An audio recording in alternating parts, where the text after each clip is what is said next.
Who is generational? Sydney Sweeney or Patrick Mahomes? Very important debate just happened around the water cooler at Barstool Sports. Who is more generational? Patrick Mahomes or Sydney Sweeney? You can use whatever criteria you want to decide, as both are at the absolute top of their game right now, albeit in different ways. But they are more similar than you think. When either Patrick or Sydney is on TV, you are tuned in. When Sydney drops a new IG, it's headline news, similar to when Mahomes throws a TD pass.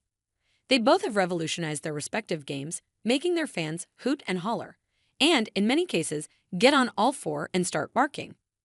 But on the other hand, Mahomes can do this. I've never seen Sydney Sweeney lead a game-winning drive, but I've also never seen Patrick Mahomes change lives by simply eating an ice cream cone.